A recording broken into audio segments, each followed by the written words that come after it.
What would make someone think that an independent agency is going to be able to turn around what the local school district could not? We're going to find out. I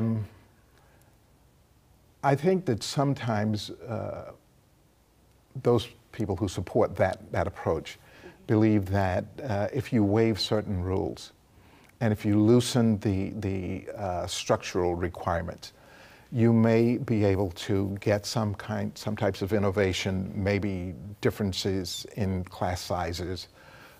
You may be able to get more resources so that you will do things that you might not have been able to do before.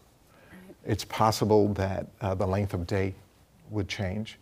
The structure of the day may change. The length of the school year might change. And I'm sure everybody's hoping that there will be some innovations that generally don't get to those schools that might get to them under this scenario. Is there a model somewhere that we've been looking at, a system that's using something like this, or a state that's using something like this currently? I think there are a couple of states that have similar kinds of schools. Louisiana has some, for instance. That's the one that comes to mind. Now, we don't know anything about the success of them. I think that this is somewhat of a leap of faith, and we will just have to see. Frankly, if people really looked, there is so much innovation going on in public schools around the country and have traditionally gone on in public schools. We've just had a difficult time going in, gathering the results of all of those reforms and then making them available to the schools that seem to need them most. Perhaps this will be an experiment that will allow that to happen.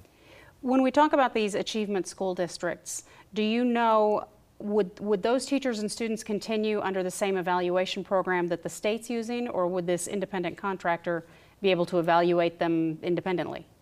Well, we expect that the students, the same students, will be in the schools. Right. The teachers may change. The managing entity will have a lot of freedom as to what they do in that system. The teachers will actually be employees of the managing entity. So the state will have a vested interest in keeping watch on it and putting some requirements on them, because ultimately their students are going to have to perform based on state requirements, but the evaluation system may be different. At the same time we're doing all of this, the diploma project continues to move forward with some new graduation requirements for students with an emphasis in math and science. As a former science teacher, I'm sure you appreciate that. Yes. And it seems as though we're already having some difficulty getting enough math and science teachers in the classroom. Do you expect that this will change that? We are always, well, I shouldn't say always, but the dearth of math and science teachers is not new.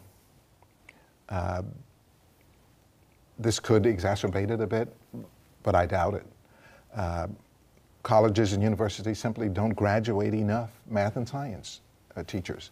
It's not just in Tennessee, it's all over the country. We don't produce enough engineers.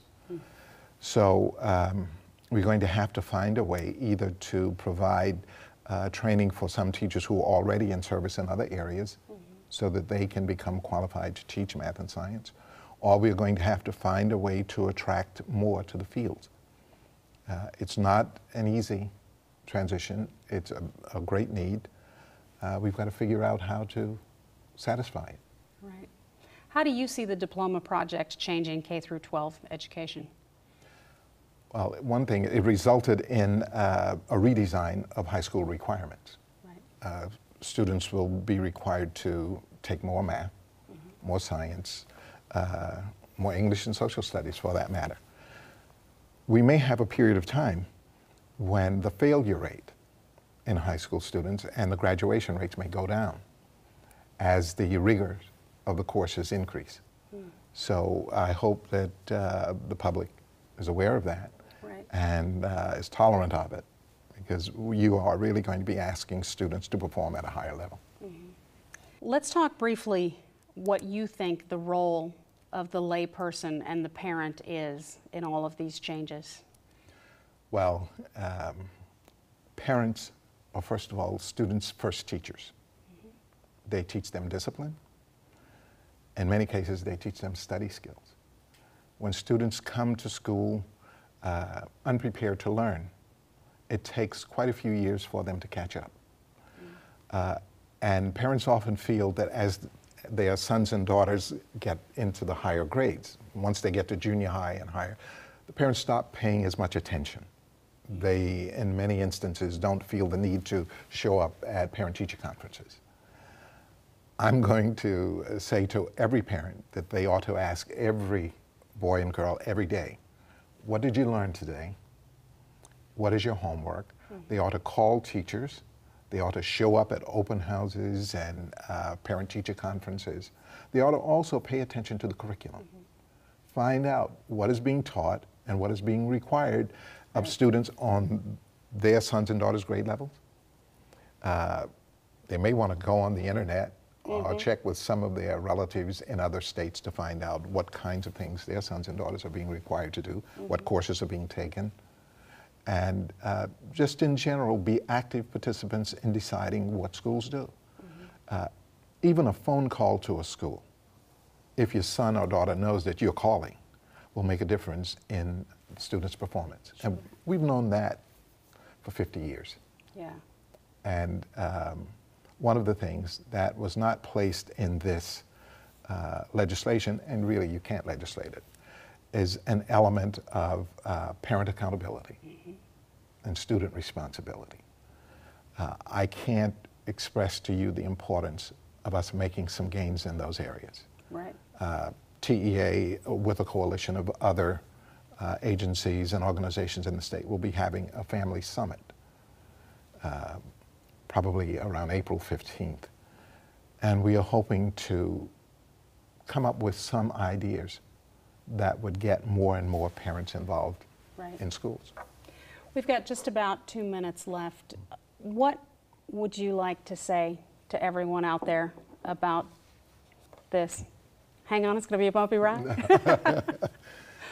Well, don't rush to judgment, okay? First of all, you have some unbelievably great teachers in most of the schools of Tennessee.